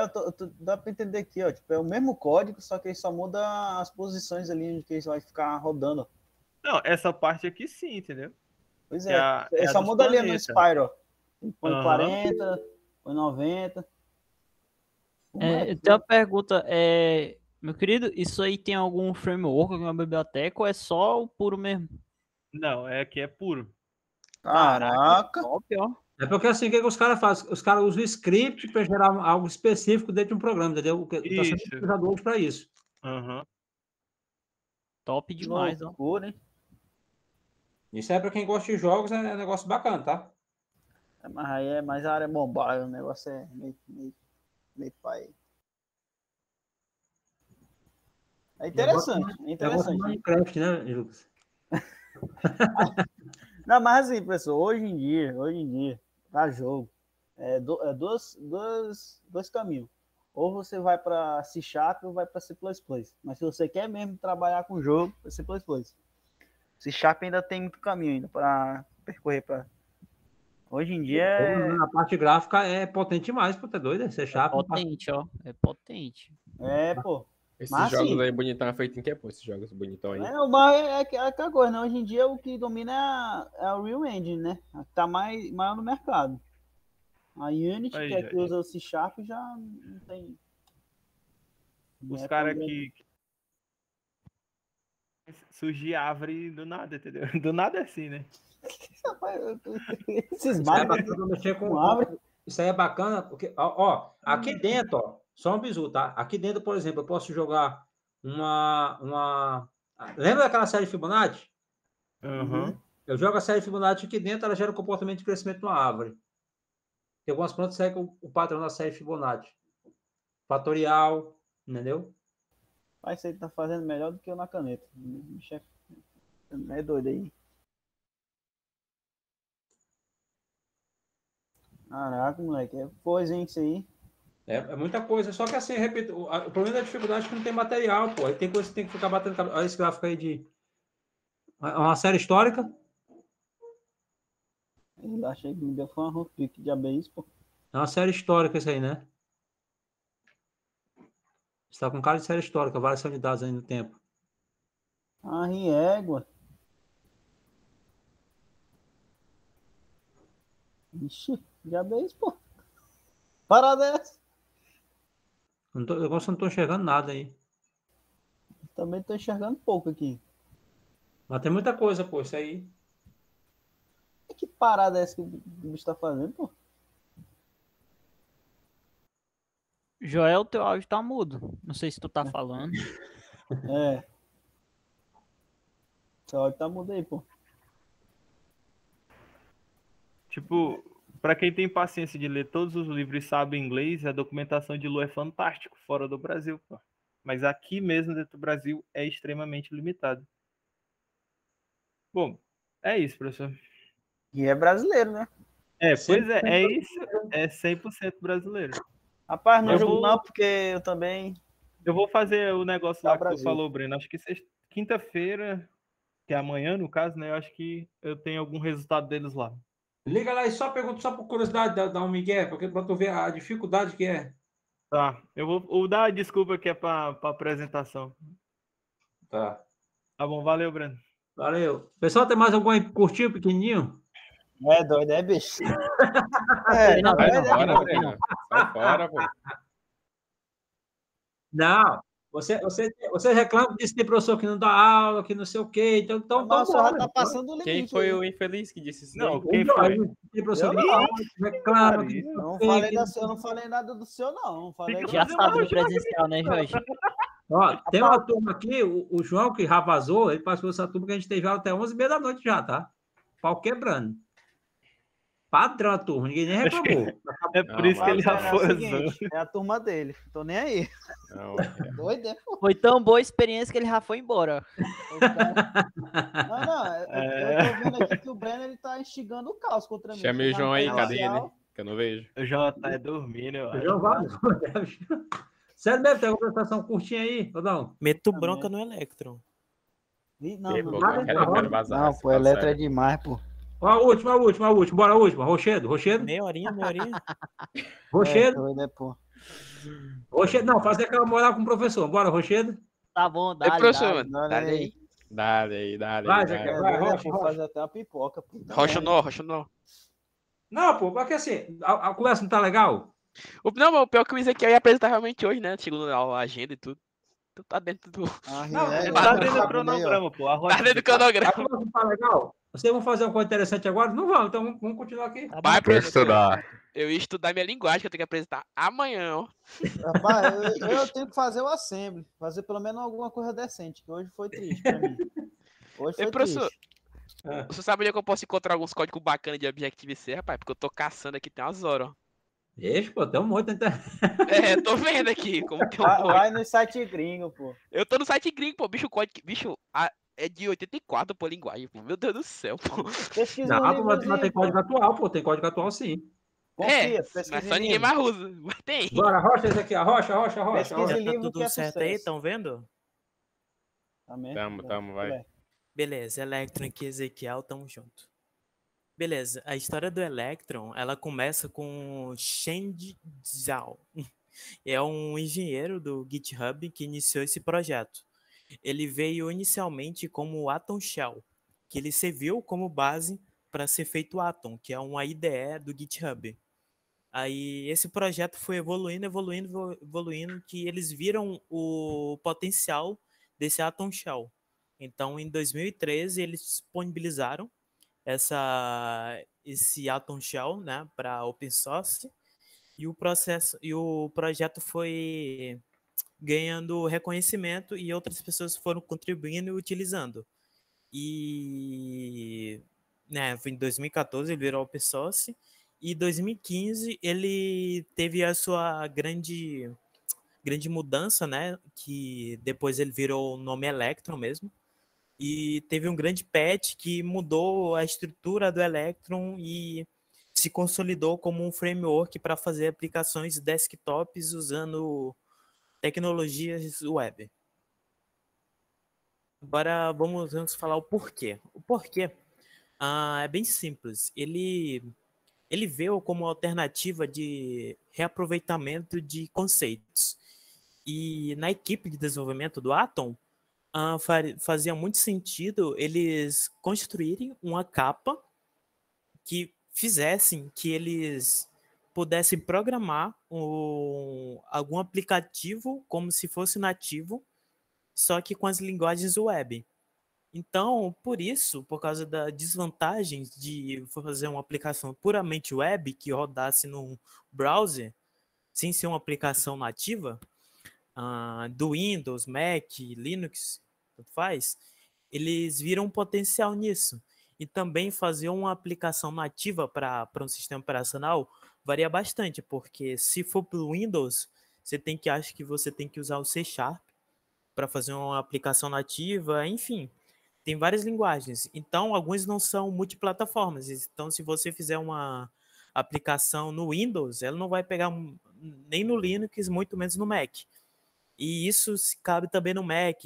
Se você quiser fazer uma aplicação nativa para o Mac, você tem que usar uma linguagem própria, um SDK deles. Então, isso fez com que eles criassem esse framework, que era o Atom Shell, e depois virou o Electron. Então, o seu funcionamento é o seguinte: ele junta o Chromium e o Node.js. O Chromium é um módulo que cuida da parte visual do nosso aplicativo desktop.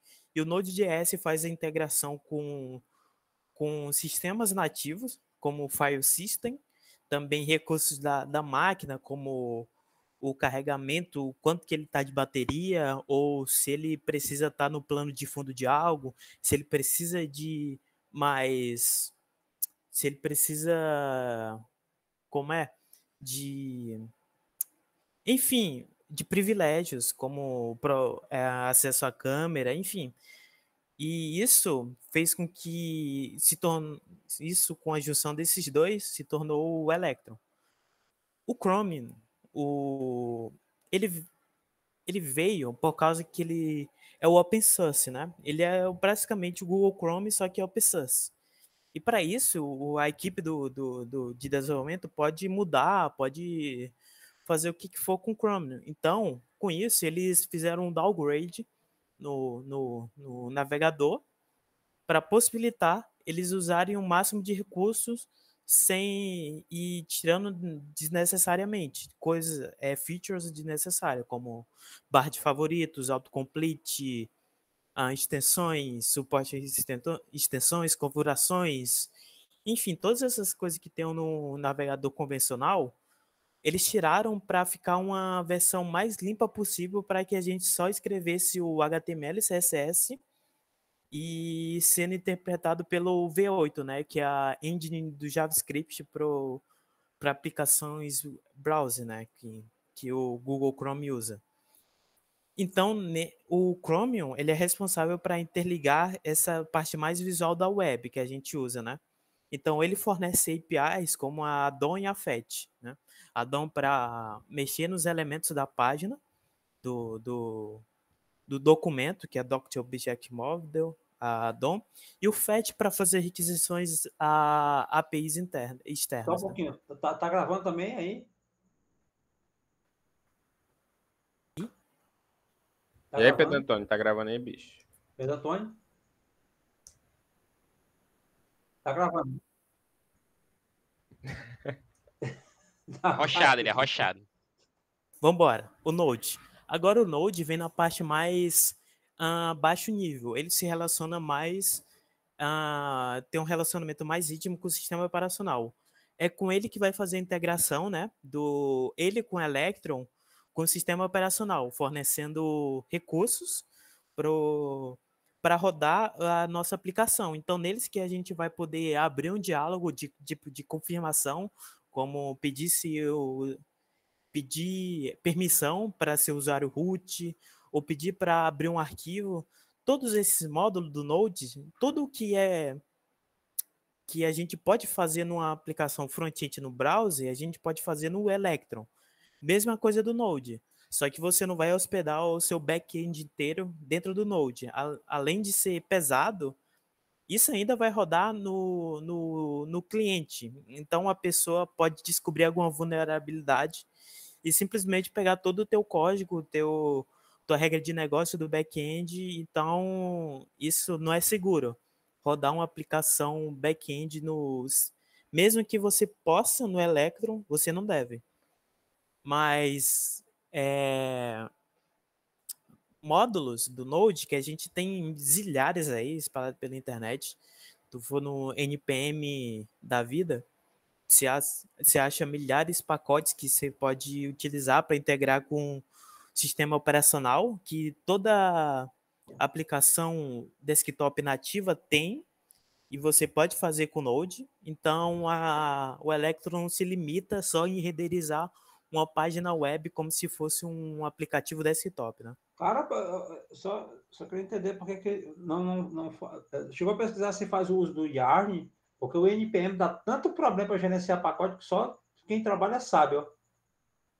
Mas é que eu fiz uma aplicação mais básica, então não deu pau, não. E, tipo, é tudo mais pré-pronto, então é só baixar e rodar, né? Não mexe com tantos pacotes externos e tudo mais. Tem que instalar muita coisa. Mas, enfim, continuando, agora a gente entra na maneira mais funcional de arquitetura do Electron. Aqui ele é dividido em dois processos. O main process, que ele não mexe nada com interface, nem com o DOM, nem com o Chromium, nem nada. É Node com Electron. Eles dois vão fazer a integração do nosso aplicativo, feito com Chromium, com tecnologias HTML, CSS, JavaScript, e fazer a integração com o sistema operacional, para a gente clicar, ter um executável, consumir processos, e tudo isso, APIs como o System, o File System, para ler, para renomear, para fazer tudo com o arquivo, que é próprio do Node, né? Você tem que passar por esse main process para ele integrar diretamente com o sistema operacional. Então, a gente vai trabalhar mais com a configuração do nosso aplicativo. Então, já a gente vai ver no código de como a gente vai fazer isso. Agora, esses processos de renderização, não vou me arriscar a ler isso em inglês, mas é simplesmente a página web, que a gente pode integrar com essas APIs do Chromium e também do Node, para a gente fazer aplicações que realmente são desktop, como a edição de imagens, como o acesso ao microfone, tratamento de vídeo. Então, tudo isso que é possível numa aplicação nativa, a gente tem acesso pelo o Electron, né? Juntamente com o Node e o Chromium, que nesse processo vai ser responsável para renderizar tudo isso na nossa tela. É basicamente isso que eu falei, né? Essa aqui é uma maneira mais... tem um texto aqui que eu acabei de explicar. Aqui vamos para a prática já. Eu vou mostrar como é que é um projeto... Eita! Um projeto feito em Electron. Vocês estão vendo aqui, tudo certo? Dale.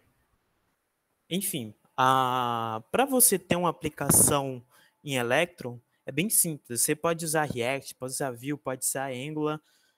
Todos esses frameworks front-end você pode utilizar com Electron. Mas você tem que passar por um bundler que transforma isso para HTML, CSS e JavaScript, porque isso, alguma hora, esse framework vai virar esses 3 arquivos puramente, né? Porque só isso que o browser entende. Então, aqui temos o nosso sistema de arquivos, né? Esse aqui é a base, a mais simples possível de um aplicativo em Electron. Eu tenho aqui esses scripts. Eu também tenho essas dependências. Esse Electron é realmente o core do Electron, que vai rodar as configurações para ele ter uma janelinha, né? Esse Electron Reloader é para fazer o hot reload, né? Para cada modificação que eu fizer no código, ele carregar automaticamente na tela. Isso aqui são módulos para fazer o build, né? Da nossa aplicação, ele gerar um instalável para uma pessoa baixar e instalar, né? O nosso programa, como se fosse realmente um aplicativo nativo. E aqui temos esses configurações, né? Que isso é gerado automaticamente, tá bom? Esse aqui eu rodo um comando, eles instalam todas essas dependências com npm, ou você pode usar yarn, tanto faz. E isso aqui é mais configurações de build, né? Você pode configurar isso aqui, tem 500 configurações possíveis, você vai na documentação e seja feliz. Enfim, agora temos o index.js. Isso aqui vai ser o ponto de entrada da nossa aplicação Electron. Isso aqui vai estar todas as configurações daquele main process que eu falei. Então, a gente vai gerir a nossa aplicação daqui. Então, eu pego o required, o Electron. Então, eu pego tudo que tem nesse pacote no Electron e pego apenas o app e o browser window. Aqui eu crio uma função que ela instancia o browser window, new browser window, que vai criar uma janela no Windows. Ou sei lá, em qualquer outro sistema operacional, como Linux e o Mac. Então eu falo que o background dele vai ser branco, que ela vai ter o máximo de largura de 800 e o máximo de altura de 600. Ela vai poder fazer esse resize, né? Pode diminuir e aumentar. Que ela vai ter esses rounded corners, que vai ser no Mac tem isso, né? Que toda borda é arredondada, então eu falo que é para ser arredondada mesmo. E o ícone vai estar no assets icon.bng, esse aqui, ó. Que o título, toda aplicação nativa tem esse header aqui, né? Que fala o nome do aplicativo, esses botões aqui de fechar, de maximizar, enfim. Eu falo para ele ficar hidden, que nativamente ele adiciona vários menus é bem feio. Então eu tirei para fazer um personalizado. Eu coloquei que ele vai ser essa cor e que os ícones vão ficar com essa cor, esse preto mais clarinho. E a nossa aplicação vai usar o Node, né? Ele vai ter integração com o Node. E eu falo que essa window ela vai ser renderizada com esse index.html. Então, a gente acabou de criar a nossa janela e essa janela vai ser renderizada. Esse arquivo index.html vai ser renderizado nesse window, né? E aqui eu comentei porque é o DevTools, né? Ele tem que ficar ativando e desativando. E como eu desativei o header, eu não tenho um acesso do botão para ficar fazendo toggle, né? Entre esse kit de desenvolvimento que qualquer browser tem, né? Você vem aqui, você aperta F12, aí você tem esse kit de desenvolvimento para você debugar, né? Aí vamos ver. Agora, quando esse aplicativo estiver pronto para abrir, né? A gente vai ativar essa função. Esse aqui retorna uma promise. Então, essa promise só vai ser resolvida quando essa aplicação aqui rodar. quando a tela for aberta. Então, quando essa tela for aberta, quando essa promise ser resolvida, eu vou criar essa window, né? Eu vou ativar essa função que eu criei aqui em cima. E depois, essa configuração aqui de baixo, isso é próprio do Mac, porque às vezes ele não entende muito bem essa sintaxe, então ele não cria de cara. Então, quando a aplicação estiver ativa, ele vai verificar, né, se essas janelas foram... O tamanho dessa janela não foi igual a 0, então significa que não tem nenhuma janela ativa. Então, eu crio uma janela. Aqui eu também, para outras plataformas como Windows e Linux, que esse Darwin é o nome da plataforma do sistema operacional Mac. Então, eu falo quando todas as janelas foram fechadas, eu dou um quit no meu app. Então, ele vai parar de existir, né? Vai parar de consumir recurso do computador. Enfim, isso aqui é a configuração básica do Electron. É só isso o Electron.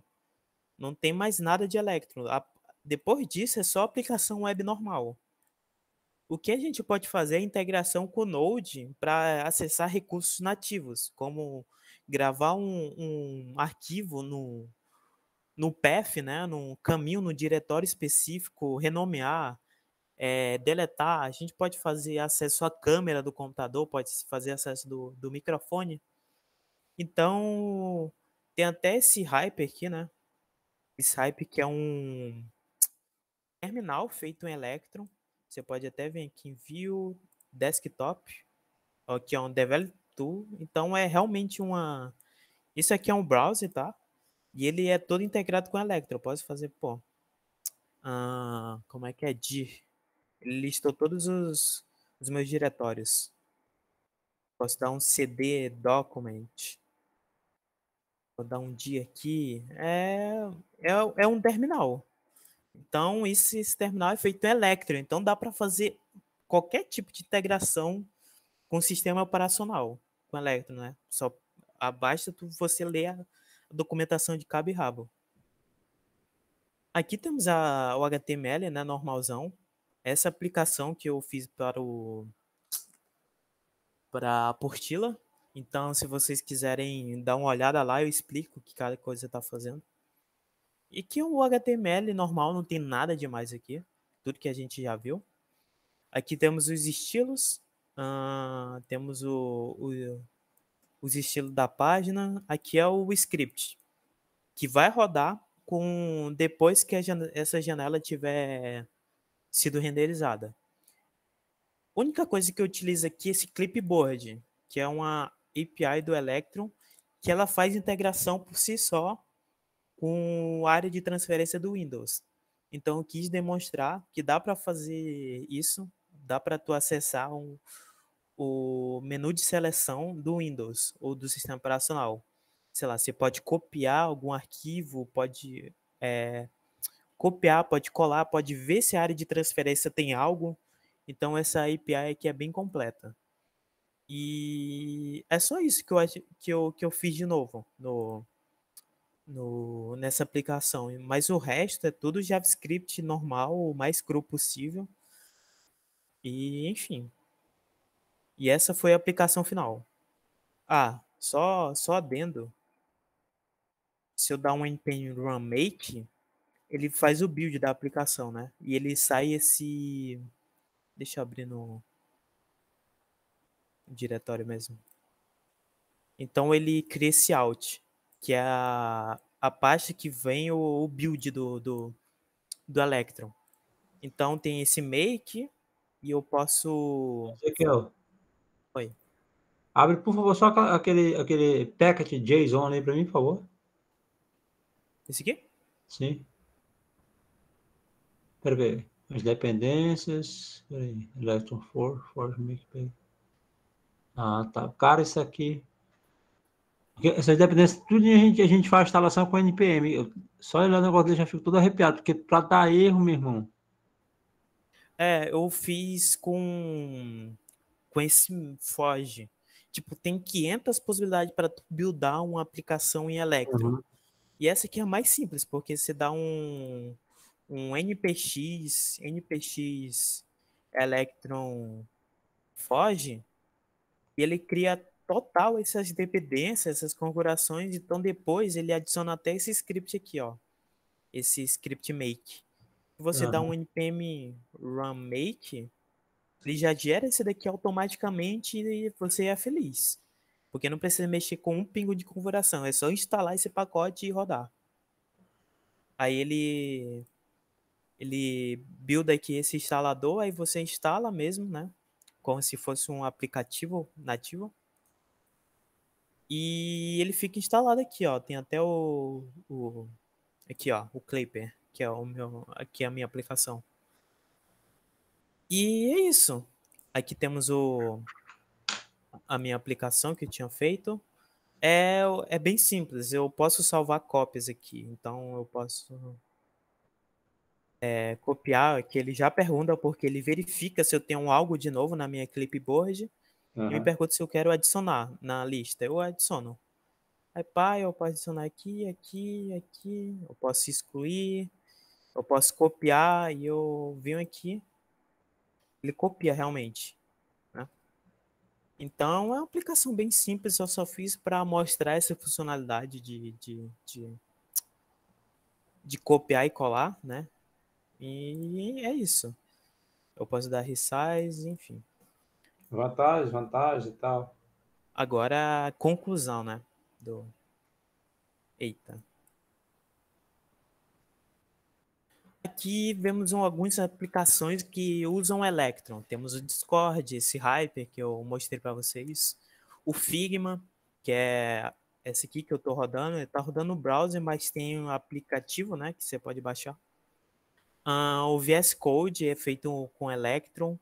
O Slack, que é um aplicativo de mensagem mais empresarial, é feito... a aplicação desktop é feita em Electron. Mas não fiquem... É mais uma pegadinha isso daqui, porque a maioria desses já tem aplicações web. Então elas migram para desktop só para uma possibilidade, porque essas empresas aqui já são milionárias. Então ela ter uma aplicação em desktop é tranquilo. Mas uma empresa convencional, ela não opta em deixar a aplicação dela desktop.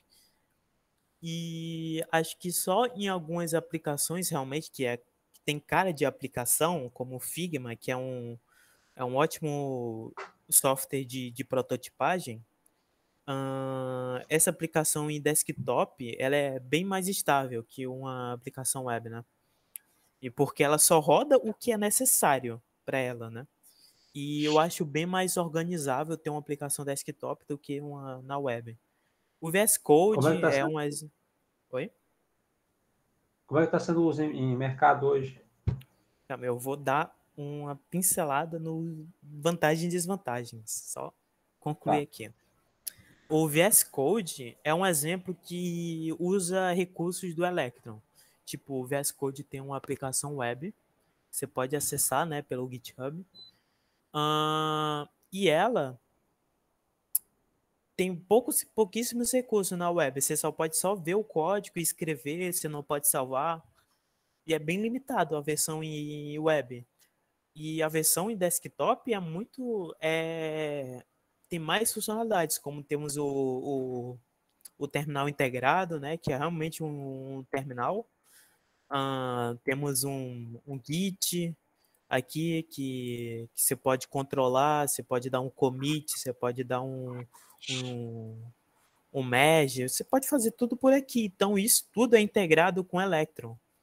Então dá para você fazer essa aplicação aqui massiva utilizando Electron, né? Mas eu já vou falar as desvantagens agora, né? Já não agora. Enfim, agora as vantagens. Ela é superior a uma aplicação web. Uma aplicação web tem diversas desvantagens, como a lentidão, o consumo excessivo de RAM. Também você precisa estar conectado à internet para acessar uma aplicação web, né? Não sei se é offline, se você estiver offline, você não acessa. Então, aplicações que, sei lá, um Figma, Você pode prototipar mesmo offline, então é muito interessante, né? Esse clipboard mesmo. Se fosse uma aplicação web, ele não... Se eu quisesse salvar algo, eu não teria como, né? Porque eu não tava sem internet. Então, é bem interessante. E me acendeu esse alerta porque eu tô fazendo uma aplicação e um amigo disse, pô, o ruim disso é se você não tiver internet. Eu falei, pô, não tiver internet, acabou. E é uma aplicação que pode ser muito bem utilizada sem internet. E ela tem valor sem internet, né? Mesmo que você não tenha conexão, você pode utilizá-la. Confiabilidade. Uma da vantagem da web, né? Porque tudo acontece nela. Se você fechar a aba daquela aplicação, acabou, não existe mais teu computador. Só se tu baixou de algo de lá, né? Aí é outra história. Mas essa é a vantagem também da web, que ela é confiável. E também o Electron tem a vantagem de reaproveitamento. Se você quiser fazer uma aplicação nativa para o Windows, você precisa, no mínimo, aprender uma nova linguagem, se você não sabe, né? Nada. Então você tem que aprender a arquitetura de um sistema operacional que você quer, você tem que ver como buildar, como fazer uma instalação. Então tudo isso é todo um estudo. Então você já sabe fazer aplicações web, é bem mais fácil tu migrar para o Electron. Em uma semana você já tá fera naquilo. E se reaproveita todo o conceito que tu já tem em desenvolvimento web pro Electron, né? Agora, as duas desvantagens. Temos aqui a performance, né? Eu vou até comparar. Nossa, eu sempre confundo o botão. Aqui temos o Hyper. Não sei se ele ficou em cache, mas se eu abrir o Hyper, ó, já tá demorando, ó. Abriu agora o Hyper. E eu tive que eu ainda tive que digitar o CMD novamente. Então o CMD abre direto, instantâneo. O Hype ele ainda precisa passar por um monte de processo que isso consome tempo. Então a performance dos dois é diferente, porque é uma aplicação nativa, é praticamente instantânea, né? E então você tem essa desvantagem na performance. E ainda aquilo ali é um browser. Um browser numa capa de aplicação nativa que você pode fazer acesso em recursos como se tu tivesse uma aplicação nativa. Isso se chama aplicativos híbridos, que falaria um pouco em React Native, né? Se o cara apresentasse. Agora o tamanho. Essa aplicação aqui, velho, é a mais simples possível.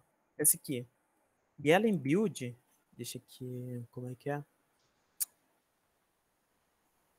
Como é que acessa para desinstalar mesmo? Programas e recursos, painel de controle. Ela em instalada, ó, consumiu 80 MB. Então, é absurdamente grande isso para essa aplicação, para o tamanho dessa aplicação aqui. Então, aplicações que crescem bastante tem um consumo gigantesco de espaço, né? Então, estava lendo que o processo apenas de build do Chromium consome 40 MB quando você instala, né? Agora, sobre o mercado de trabalho. Para uma empresa que usa Electron, o processo de buildar uma aplicação e criar uma aplicação Electron, ela é muito engessada, então dá para você fazer no começo do projeto e acabou. Não tem mais Electron. Você faz o processo de instalação e configuração e não tem mais. Você não precisa mais mexer naquilo. A única coisa que você pode fazer é integração com o Node. Aí é outra tecnologia, aí não tem nada a ver com Electron. Então, o mercado de trabalho para aplicações empresariais que usam Electron ela é bem escassa, por causa que isso já é feito de cara. Então, as vagas que tem, ela pedem como diferencial o Electron, porque você que vai trabalhar com Electron, você mexe com o desenvolvimento web dentro do Electron, e não é uma arquitetura completa que você precisa aprender uma nova jeito de programar. Não, aquilo você vai fazer com desenvolvimento web. E você pode fazer com React, Vue, Angular, o que você quiser. Então, o mercado de trabalho não é tão vantajoso, mas você, quando aprende Electron, você não passa muito tempo aprendendo, sabe? Você passa, tipo, no mínimo um mês, aí você já tá craque, você já domina praticamente tudo que o Electron tem para te oferecer. Agora, a integração com... só um diferencial, né? No caso, porque é essencial você saber as outras tecnologias, né? Então, tipo, o teu Electron seria só, tipo, um diferencial entre escolher um ou outro, né? A empresa vai dizer. Porque uma empresa que trabalha com Electron já tem tudo feito praticamente. Só se quiser implementar uma nova funcionalidade, como a barrinha do tray, né? Que quando você abre essa barra aqui do Windows, esse aqui se chama tray. Então, para você implementar isso com Electron é um porre. É isso. Acho que é isso que eu tenho para falar sobre isso, sobre Electron. Assim, dá só mais uma reforçada aí quanto ao porque assim, como é que eu vou dizer? A nível de mercado, quem tem que diferenciar de mercado Brasil e o resto do mundo, né? Chegou a pensar como é que está a situação do Brasil? Eu dei uma pesquisada no LinkedIn. É como eu disse, as pessoas pedem mais, tipo, desenvolvedor front-end pleno, ou front-end júnior, ou front-end sênior. E lá no diferencial você vai desenvolver web utilizando a plataforma Electron, sabe? Então não é você que já sabe bastante de front-end, desenvolvimento web, você não precisa aprender nada de Electron. Você vai fazer o front-end, aquilo ali e acabou. Não vai mexer nada com o Electron, né? O máximo que você precisa ter experiência é já ter trabalhado nessa arquitetura, pelo menos para ter um conhecimento, né? Não sei falar mais, acabou. Um contato de tecnologia. Isso aí. Então, praticamente isso. Então, aplicações mais robustas, vale a pena, a nível de empresa, investir numa tecnologia nativa, dependendo do que ela for lançar. Porque o Electron, isso de ser multiplataforma, de você, porque mercado web tem muito profissional bom. Então, para você fazer uma aplicação estável, com o Electron é bem fácil, né? Então, e tecnologias nativas eu não sei muito bem como é que está o mercado. E também se tem muita empresa que está contratando, né, para fazer aplicação nativa.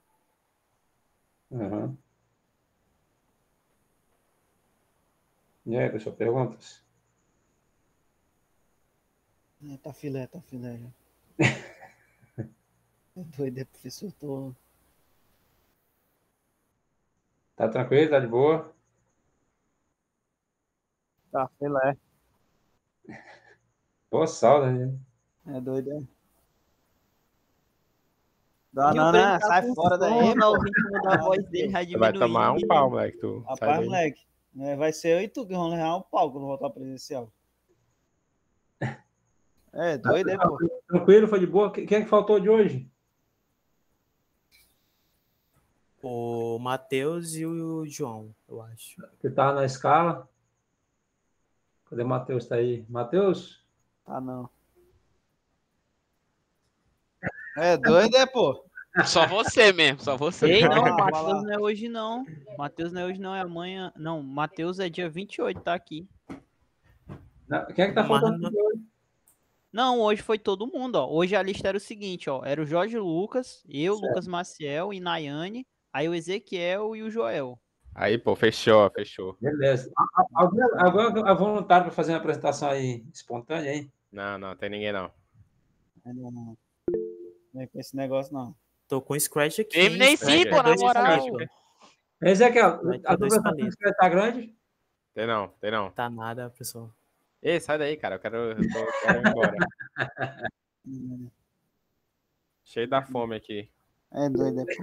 Senhores, Imagina como for apresentar Assembly, pô. Vai ser um saco. como os senhores estão pipocando, então vamos encerrar a aula por hoje, tá? Ô, cara, ó.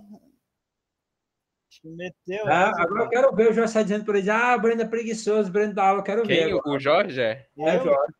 Esse já é ganhado, tá ganhado esse jogo. Tá Rapaz, tá marcado. foda o negócio, hein? É doido, né? Foi? Parou a gravação, Pedro? Ó o cara, ó, corta isso aí, pô. Mas tá tranquilo, né? Tá. filé. Podia Tá ser melhor tranquilo, se pô, fosse deu no só horário uns bom, 50 mas... A gente tá aprendendo muito com as apresentações, né? Eu acho que é um trabalho bacana que a gente tá fazendo, né? Tá. Só a minha apresentação acho que foi uma merda, mas tá filé. Começou com drama, a gente tá com um draminha. Relaxa aí, pô. Não, pô, tá Senhores, doido. então, até amanhã. Depois do meu horário tem aula amanhã ou não? Darué. Tem Daruek. Tem. Pô, moleque, amanhã é quinta. É, amanhã é quinta. Como é quinta?